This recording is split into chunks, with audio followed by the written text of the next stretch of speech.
You are listening to the Overcoming Pornography for Good podcast, episode 226.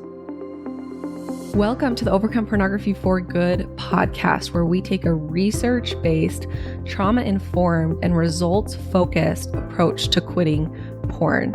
This approach has been revolutionary and changed thousands and thousands of lives. I'm your host, Sarah Brewer. Hey everyone, apologies for my audio today. My microphone isn't with me at the moment, but it's just going to be for a quick minute because I'm sharing an amazing interview I did with Nathan a couple of weeks ago. So the sound will be better here in a second, but I just want to come on and say, I love you all. I loved this interview. I hope that you all are as inspired of it as I was.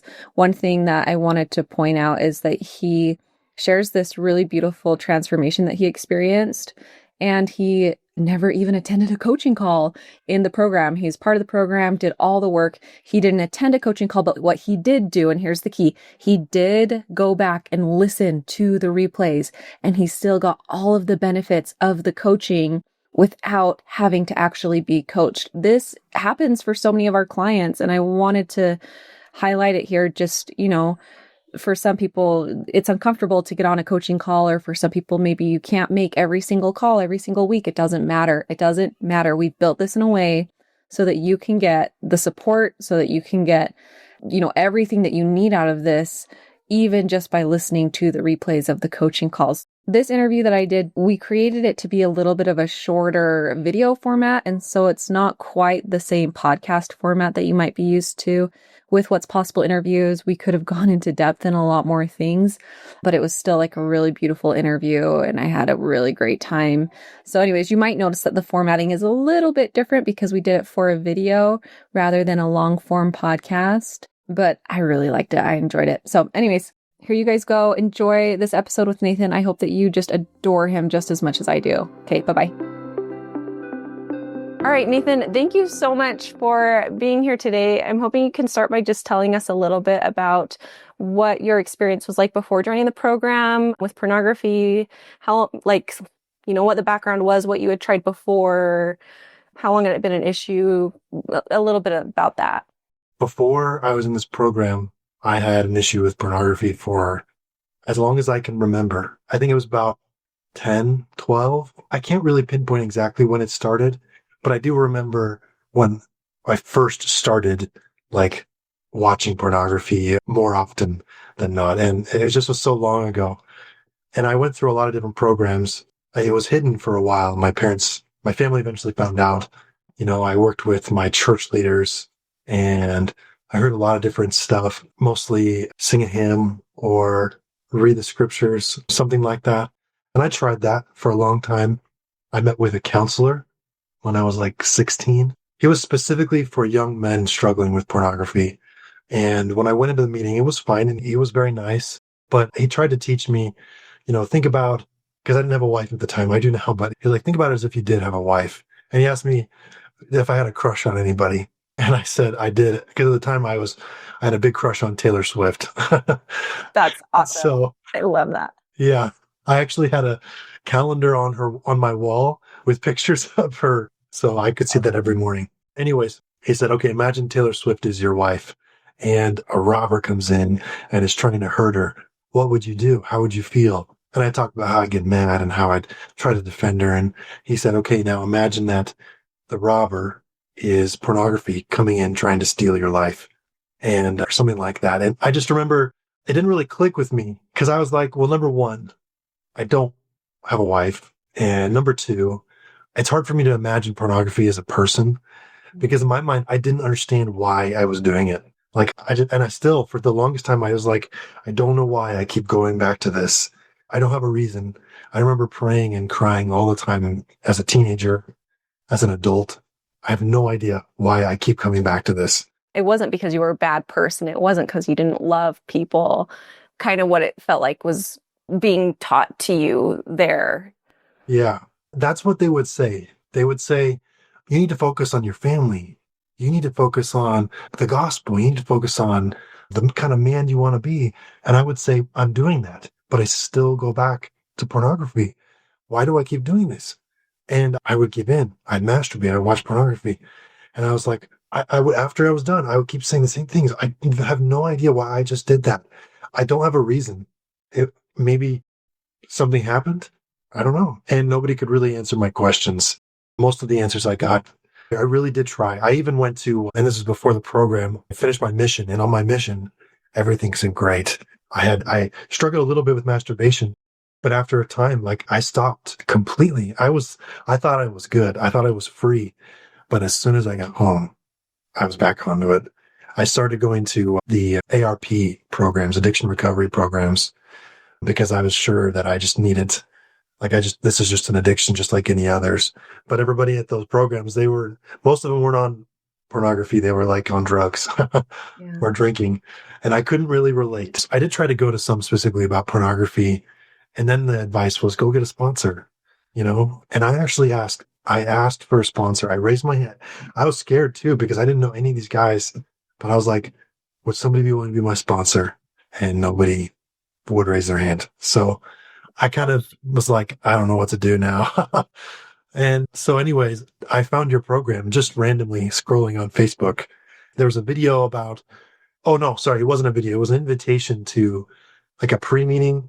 And you talked about how people start on pornography. You talked about the cycle that people go through. You talked about how it's not an addiction. And when you said that, I didn't believe you. I was like, okay, sure. But I listened to you and I listened to you and I listened to your videos. I can't come to a lot of the meetings because your meetings are just not at the right times for me. But I listen to your recordings every Thursday on my way to work. I listen to one of your recordings and I believe you now. So anyways, that's what it was like before the program. Yeah, awesome. Thank you. Okay, so tell me a little bit more, like, was there a specific moment that convinced you to come in and work with us in the program after these years of not understanding why this is going on, coming and finding, some of my free material? What is it that convinced you? Yeah. In that first video, you said that I wasn't a monster. Like you told me that there was nothing wrong with me, that I wasn't a monster.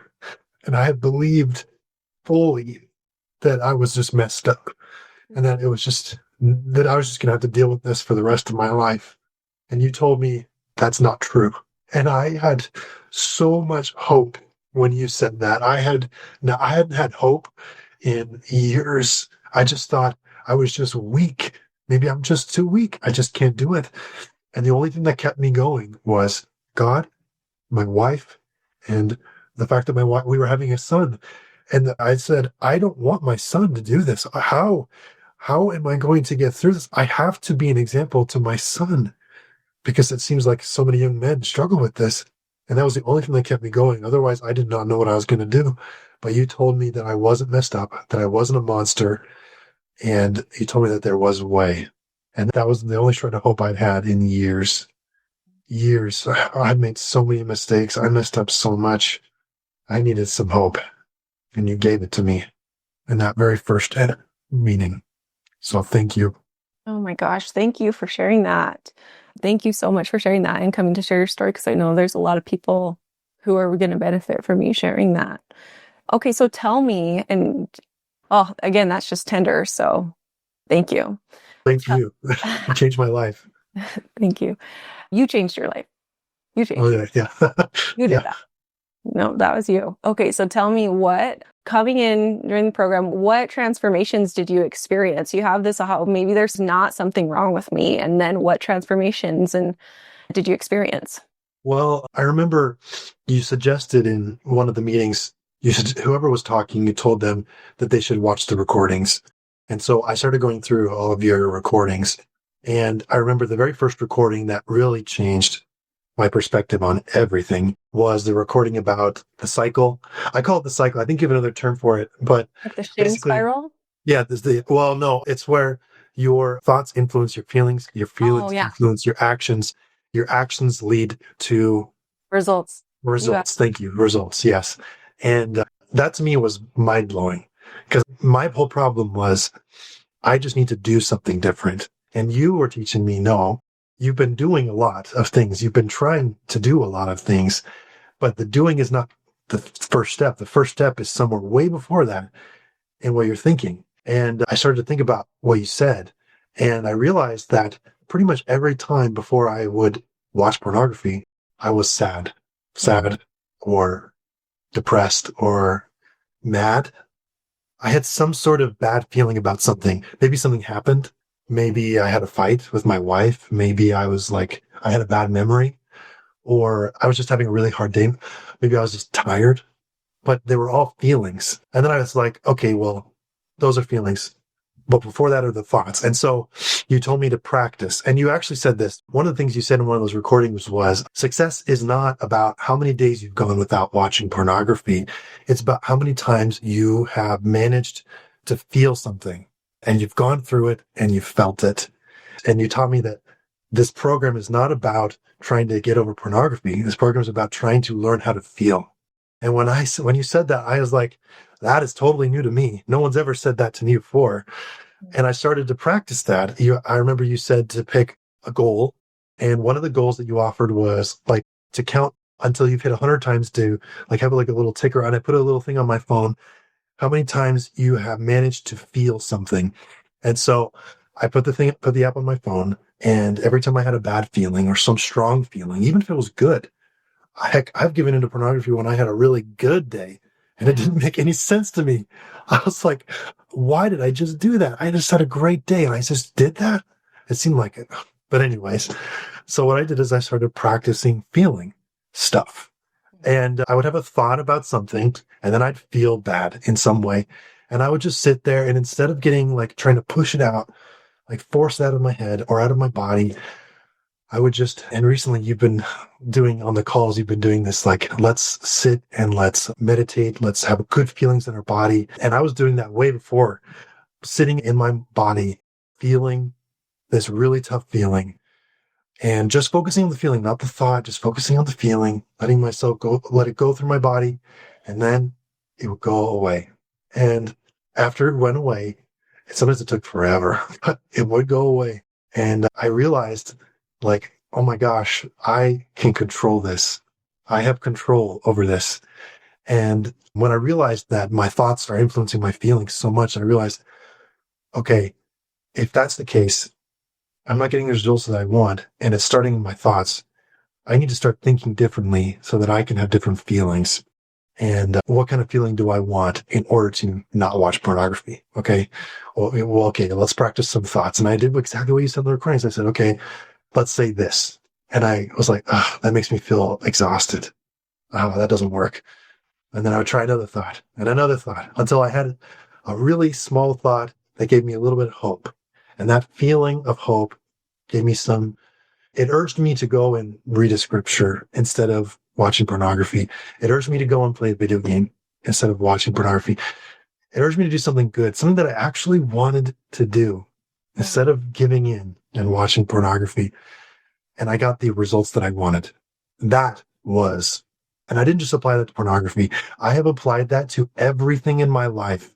I'm teaching my wife that. I've taught my children that. It works for everything. Everything. Like my job, my education, like me, just personal development. It works for everything. I wish I learned this when I was 14. When I first went and talked to my bishop, I wish he had told me this. Why did I have to wait till I was an adult?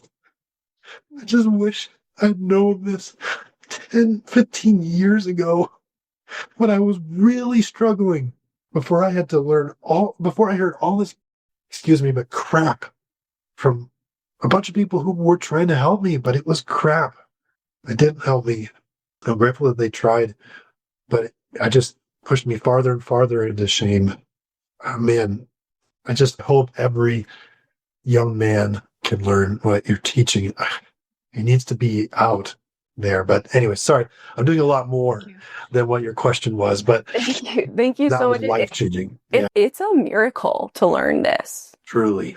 It is. I felt the same way when I started learning it. It changed my whole life. It was, yes. And same thing. Why doesn't everyone know this? Why do I have to wait so long? It's a miracle. Thank you so much for sharing that. So going back to your younger self who has no idea, why am I viewing? Why am I viewing? Why am I viewing? What would you tell him? It's not your fault. Like, I know that doesn't make any sense because It makes sense. Well, when I first started the program, it made no sense. I was like, I'm the one doing it. So who else's fault is it? Can't be somebody else. But I'd look at myself and I'd say to him, it's not your fault, and I'll help you. I can teach you. I'd look at him like I look at my son. If my son came to me and said to me, Dad, I'm going through this, and he might not. And I hope that I never put him in a position where he feels too shameful to tell me about something he's struggling with. But if he came to me and said, Dad, I'm struggling with this, I would hug him and I'd say, it's not your fault. And you have control of your actions, but you don't understand some things I'm going to teach you. It's not your fault. Yeah.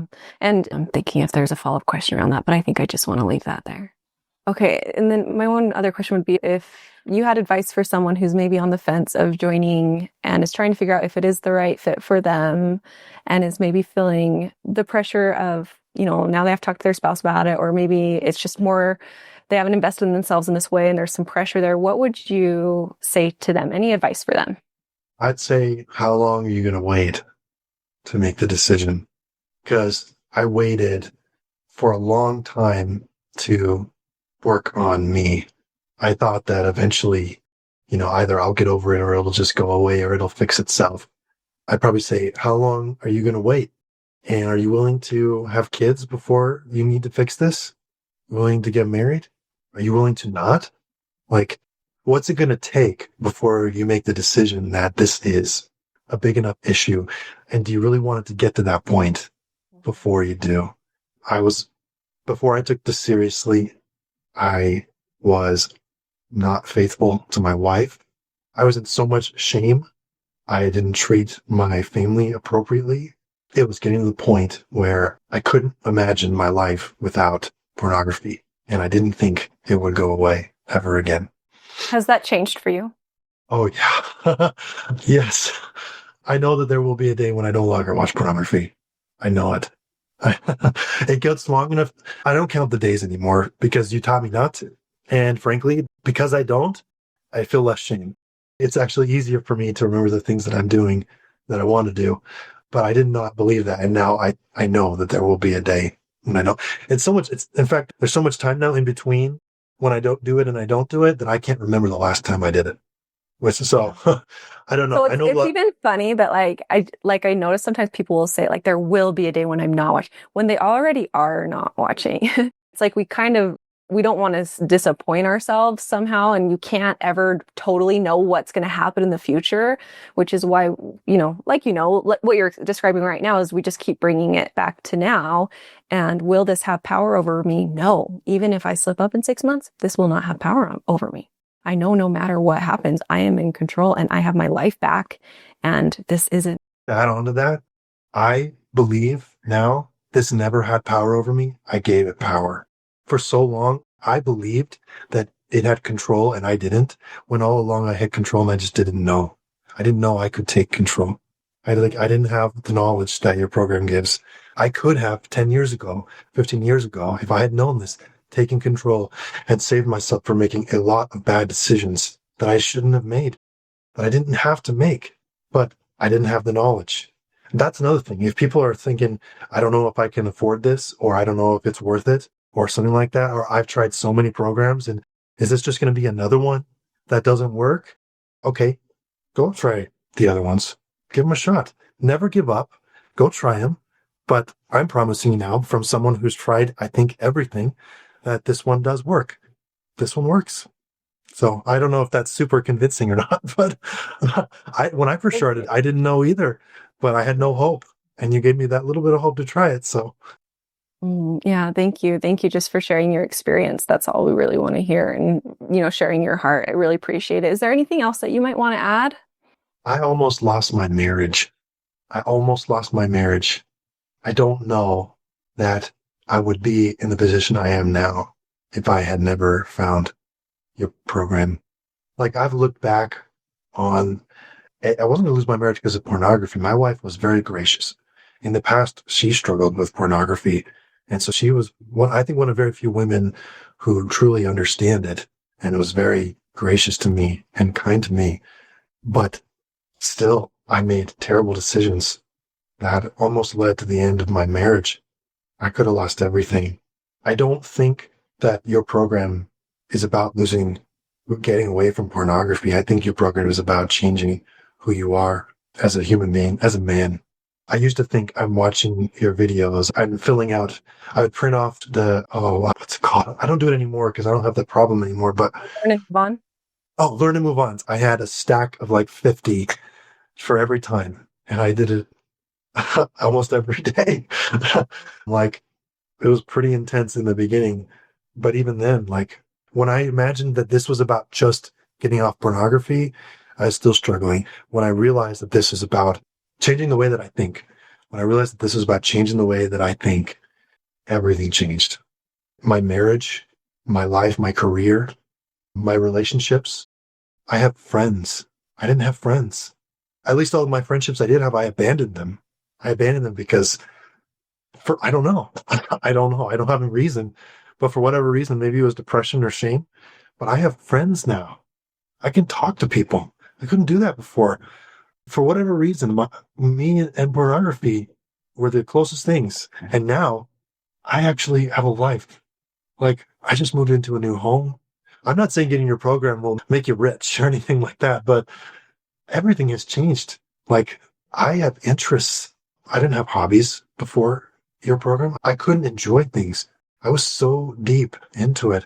There was nothing that I found fun. If I wasn't watching pornography or taking care of my kids, I was sitting on the couch doing nothing, trying to fall asleep, being depressed, wishing my life was different, wondering why things were. Like, everything has changed. So I want to say thank you. I go to your meetings when I can. If I could, I would have said this a year ago, but I'm glad I have it now to where I could say thank you.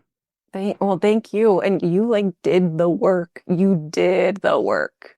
Because it's one thing to come in and join, and there's another thing to do, have a stack of learn and move ons. And to, some people, I can't join the call. And so there's an excuse. No, you go and you listen to the replays, right? And you do the work. You did the work. Like, that was you. Great job. Thank you so much for sharing that with me. And like, I just really appreciate it. And I'm also taking with like graciousness to your thank you, and just grateful we can be souls here. Let me get like woo and, sappy, but just grateful we can be souls here together experiencing this. Thank you. I want to invite you to come and listen to my free class, How to Overcome Pornography for Good Without Using Willpower. We talk about how to stop giving into urges without pure willpower or relying on phone filters so that you can actually stop wanting pornography. We talk about how to stop giving up after a few weeks or months. And spoiler alert, the answer isn't have more willpower.